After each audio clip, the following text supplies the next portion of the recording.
Assalamualaikum warahmatullahi wabarakatuh. Alhamdulillahi rabbil alamin. Wassalatu wassalamu ala ashrafil anbiya'i wal mursalin. Sayyidina wa habibina wa rasulina Muhammad wa ala alihi wa sahbihi ajma'in. Tuan-tuan sekalian, apa khabar?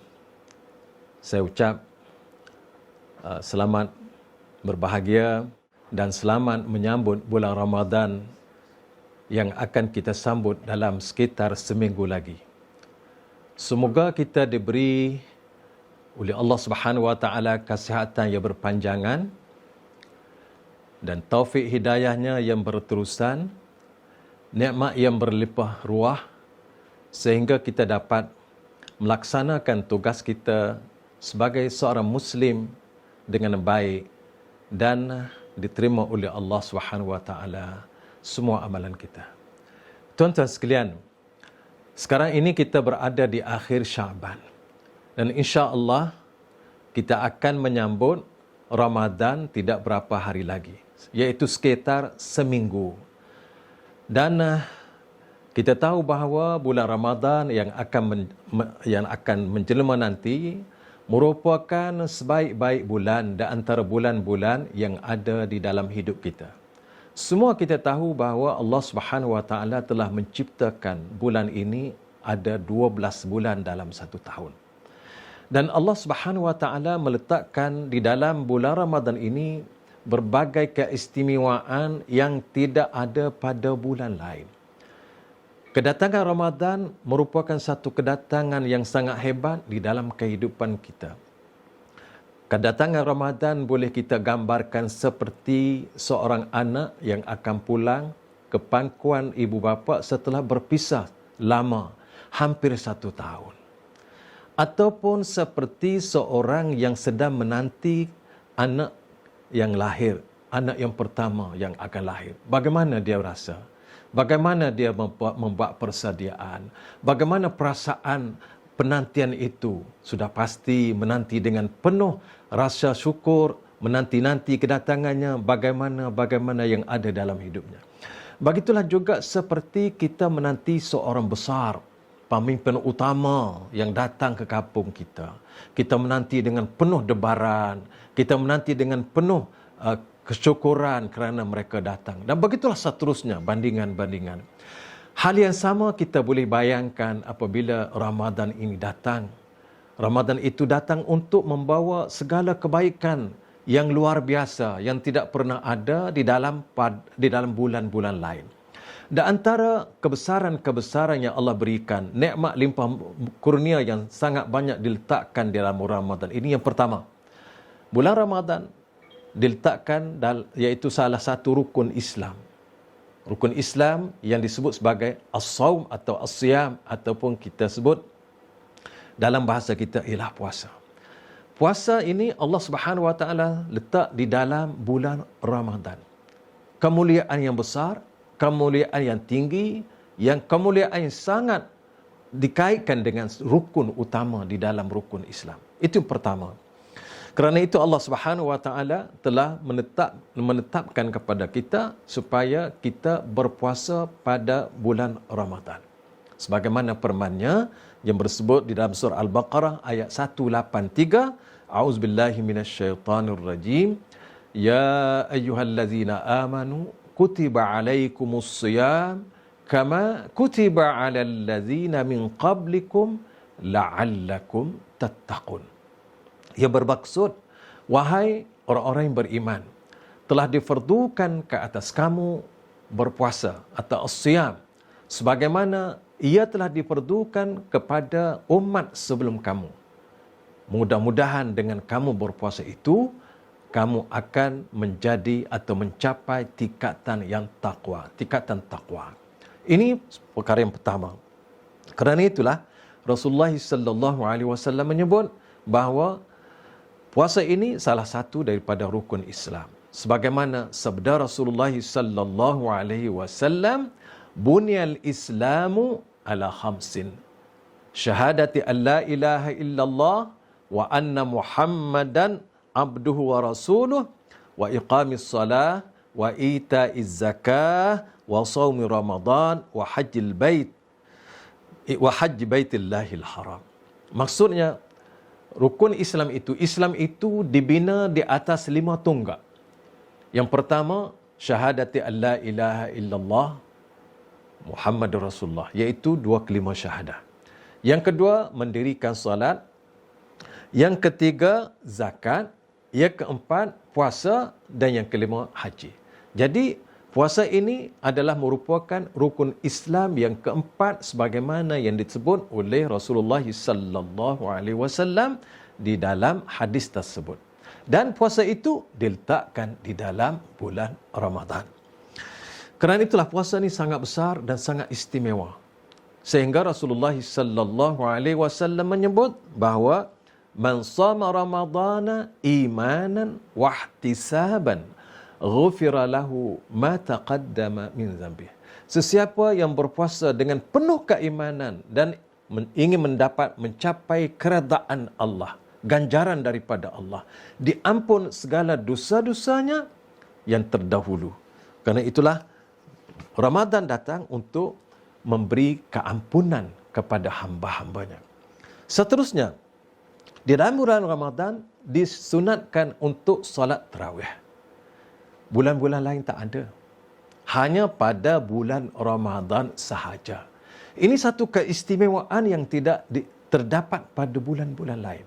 Kerana itu, tuan-tuan, marilah sama-sama kita mengambil kesempatan ini untuk menunaikan solat tarawih. Dan pada tahun ini, kita boleh solat tarawih walaupun kita berada di rumah masing-masing.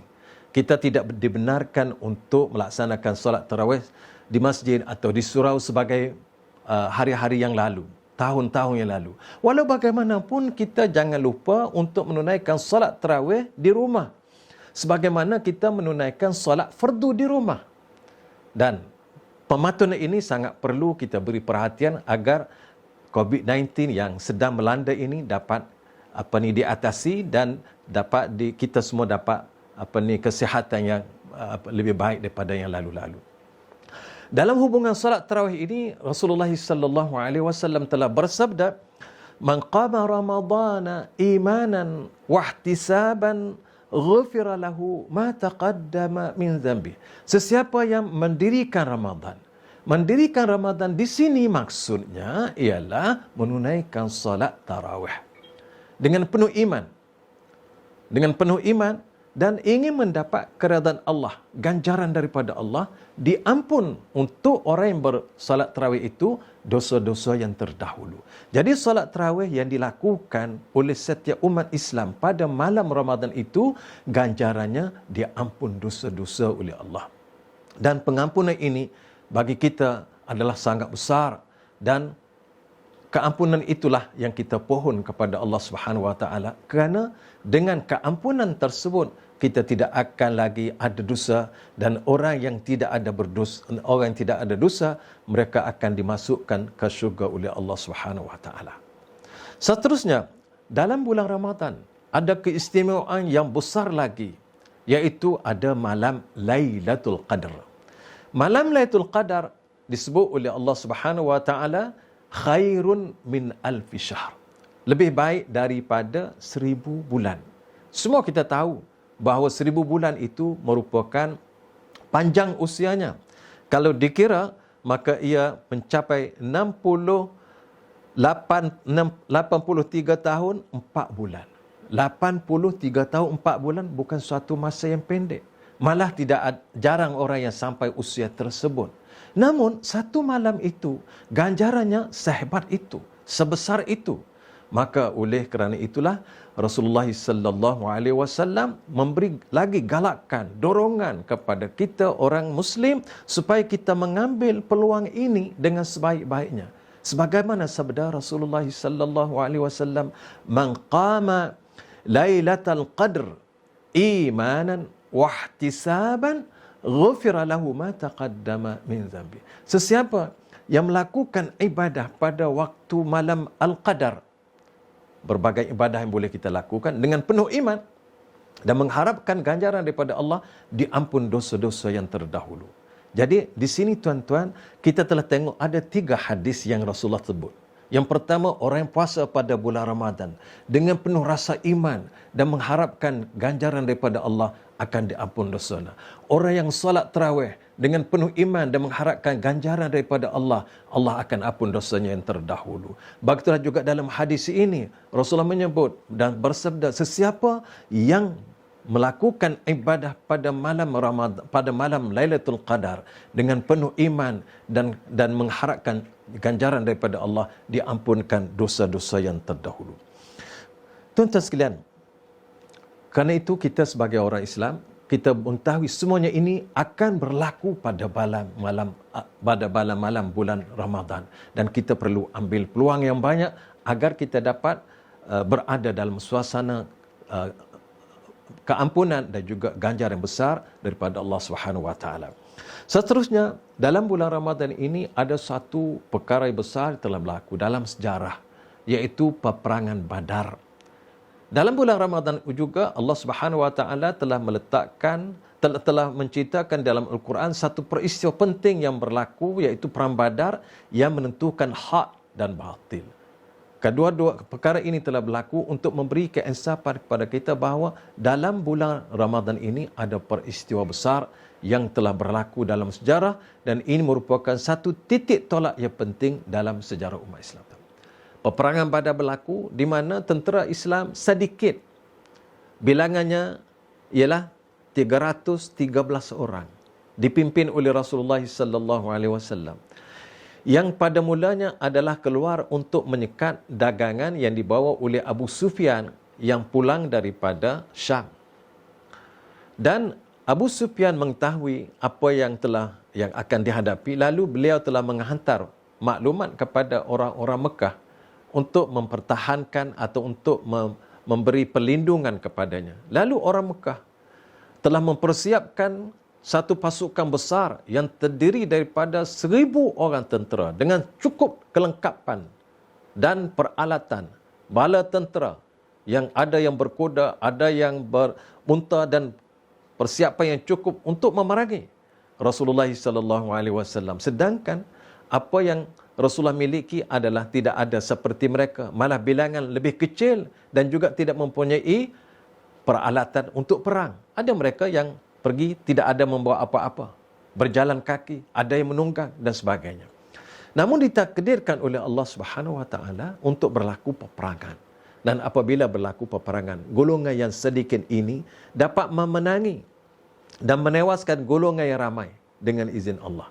Kam min fi'atin qalilatin ghalabat fi'atan katsiratan biiznillah. Apabila berlaku peperangan, maka alhamdulillah Allah membuktikan bahawa golongan yang sedikit, golongan yang benar itu diberi kemenangan berbanding dengan golongan yang hebat, kuat, gagah, ramai, peralatan yang cukup. Inilah kita kena yakin bahawa apabila kita berada di atas jalan yang benar untuk membawa kebenaran, Allah Subhanahu wa taala akan memberi pertolongan. Yang pertolongan itu kadang-kadang kita sendiri tidak terfikir dan tidak terduga. Apa yang kita lihat adalah ini adalah pertolongan daripada Allah Subhanahu wa taala. Peristiwa yang kedua yang besar juga, yang tidak kurang pentingnya daripada peperangan Badar, ialah pembukaan Makkah. Tuan-tuan, pembukaan kota Makkah juga berlaku pada bulan Ramadan. Apabila Mekah dibuka oleh Rasulullah sallallahu alaihi wasallam, maka berakhirlah negeri Mekah pada ketika itu diperintah oleh orang-orang kafir musyrikin yang telah menghalau Rasulullah sallallahu alaihi wasallam daripada Mekah. Apabila pembukaan kota Mekah berlaku, maka sempurnalah Islam ketika itu, dan Allah Subhanahu wa taala menyebut iza jaa nasrullahi wal fath wa ra'aitan nasa yadkhuluna fi dinillahi afwaja fasabbih bihamdi rabbika wastaghfirhu innahu kana tawwaba. Ayat ini semua kita baca, dan ayat ini memberitahu kepada kita bahawa apabila datang kemenangan, iza jaa nasrullah wal fath, pertolongan Allah dan pembukaan. Pembukaan yang dimaksudkan di situ adalah pembukaan kota Makkah. Kota yang besar, tempat kita pergi haji, tempat kota yang pertama Baitullahil Haram dibangunkan di situ oleh Nabi Ibrahim, dan semuanya kelebihan yang ada di situ, kelebihan yang besar yang tidak ada pada tempat-tempat yang lain. Apabila pembukaan kota Mekah ini, maka ramailah orang telah masuk ke dalam agama Islam, memeluk agama Islam. Lebih baik, lebih banyak, lebih ramai daripada sebelumnya. Ini adalah keberkatan dakwah yang telah dibawa oleh Rasulullah sallallahu alaihi wasallam. Dan untuk sampai kepada pembukaan Mekah itu mengambil masa yang lama. Namun Nabi tetap bersabar, Nabi tetap berusaha dan melakukan kerja-kerjanya sebagaimana diperintahkan oleh Allah Subhanahu wa taala. Tuan-tuan sekalian, satu perkara yang besar yang telah disebut oleh Rasulullah sallallahu alaihi wasallam pada bulan Ramadan ini ialah Allah Subhanahu wa taala membuka pintu-pintu syurga dan menutup rapat, kunci dengan kuat dan kemas pintu neraka sehingga tidak ada siapa pun akan terjerumus ke dalamnya. Karena itu marilah kita ambil peluang yang besar ini dengan memperbanyakkan amal saleh dan memperbanyakkan amal bakti seperti sedekah, membantu orang yang kurang bernasib baik, berzikir, membaca Quran dan sebagainya. Karena itulah dalam bulan Ramadan yang besar ini kita perlu mengambil peluang yang banyak ini untuk kita melakukan perkara-perkara yang tidak dapat kita lakukan pada bulan lain. Dan jangan sampai ada di kalangan kita atau di masyarakat umat Islam ada yang berpuasa dengan baik, berusaha dengan baik, dengan bersahurnya, dengan buka puasanya, dengan bersedekahnya, tapi jangan sampai ada orang yang tidak salat. Orang yang tidak salat dan berpuasa, maka puasanya tidak ada apa-apa nilai. Kerana semua amalan dikira mula daripada salat. Kalau salatnya diterima, maka amalan lain juga akan diterima Allah. Kalau salatnya ditolak, apalagi kalau tidak salat, maka macam mana Allah Subhanahu wa taala akan menerima amalan-amalan yang lain itu. Kerana itu Rasulullah sallallahu alaihi wasallam menyebut di dalam sebuah hadisnya, "Atani Jibril faqala ya Muhammad, man adraka Ramadan fa kharaja wa lam yughfar lahu famata fadakhala an-nar." Maksudnya, wahai Muhammad, Rasulullah sallallahu alaihi wasallam disebut, aku didatangi oleh Jibril. Dan Jibril berkata, wahai Muhammad, sesiapa yang sempat dengan Ramadan, kemudian selesai Ramadan, dia tidak diampun baginya, Allah tidak ampun untuknya, lalu dia mati, maka orang tadi akan masuk ke neraka. Jadi, antara yang kita perlu beri perhatian ialah jangan sampai kita tidak diampun oleh Allah apabila Ramadan datang. Semoga Ramadan datang ini, dan kedatangan Ramadan ini, kita mendapat keampunan, dan itulah yang kita nanti, dan itulah yang kita harapkan daripada Allah Subhanahu wa taala. Kerana itu, ambil peluang untuk kita laksanakan amalan-amalan yang baik di dalam bulan Ramadan ini dengan berbagai cara. Ramai orang di antara kita yang memberi perhatian untuk melakukan amal saleh seperti memberi sedekah, memberi bantuan, berzikir, baca Quran, istighfar, tahlil dan tasbih. Itu baik. Itu perlu ditingkatkan dan itu perlu digandakan pada bulan ini. Tetapi kita jangan lupa ada aspek lain yang kita perlu beri perhatian.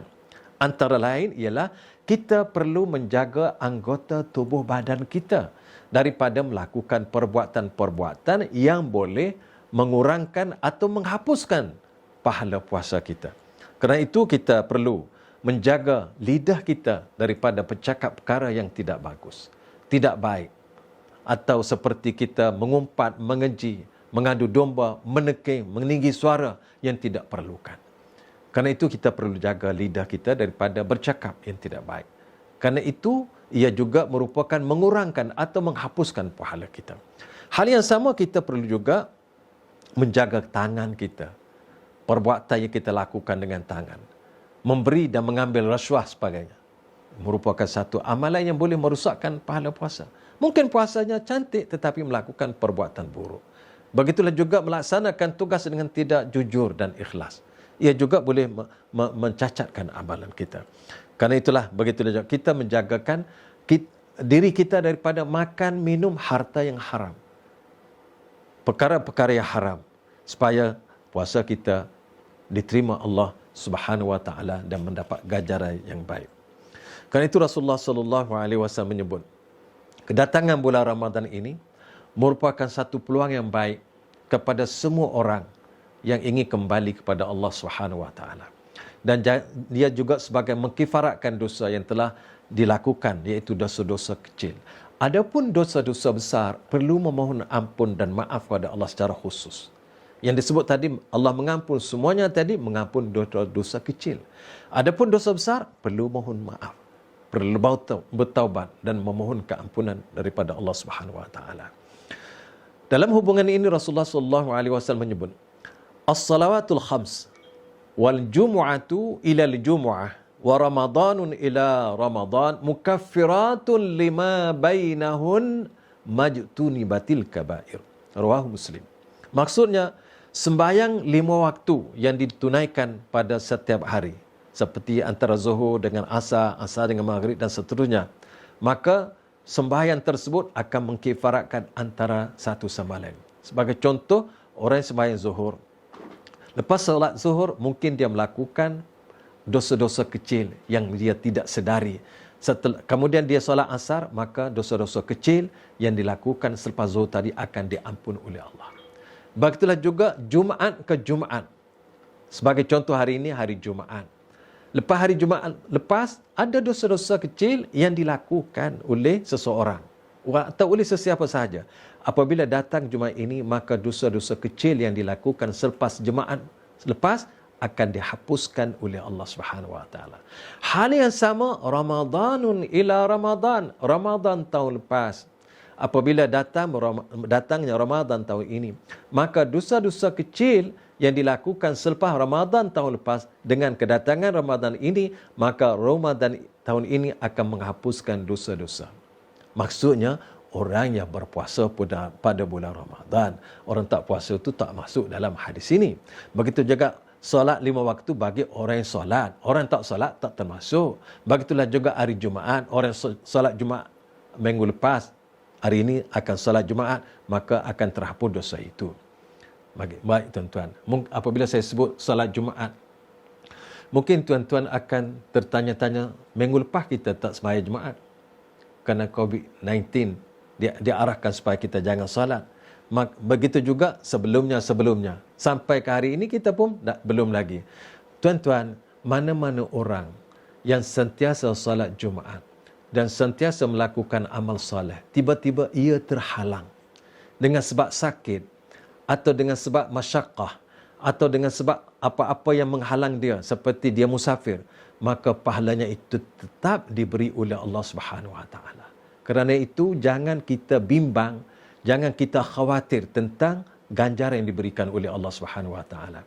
Dan kita kena yakin bahawa walaupun kita sekarang tidak menunaikan solat Jumaat di dalam masa COVID-19 ini, tetapi Allah tetap akan memberi pahala Jumaat kepada kita selama mana kita sentiasa menunaikan sebelumnya. Begitulah juga tuan-tuan, dosa-dosa kecil itu diampun oleh Allah Subhanahu wa taala selama mana kita tidak melakukan dosa besar. Dan dosa besar itu sebagaimana kita mengetahui, kita sedia maklum, ialah apa-apa dosa yang dilarang keras oleh Allah Subhanahu wa taala dengan mengacamkan dengan seksa-seksa yang besar seperti zina, merompak, mencuri dan sebagainya. Itu adalah dosa besar. Jadi tuan-tuan sekalian, kesimpulan yang dapat kita rumuskan dalam perbincangan kita pada kali ini ialah bulan Ramadan ini datang setiap tahun sekali, setiap tahun adalah membawa satu ganjaran besar, peluang yang besar dan keampunan yang melimpah ruah yang telah dijanjikan oleh Allah Subhanahu wa taala. Apa yang saya kongsikan dengan tuan-tuan tadi, beberapa perkara adalah keistimewaan yang telah disebut oleh Allah dan Rasulnya di dalam bulan Ramadan. Dan marilah sama-sama kita mengambil peluang untuk mendapatkannya dan jangan sampai kita terlepas peluang yang besar itu. Mudah-mudahan tuan-tuan, insya-Allah kita termasuk orang-orang yang berjaya dan orang-orang yang mencapai kemenangan dunia dan akhirat kita. Wallahu a'lam. Wassalamualaikum warahmatullahi wabarakatuh.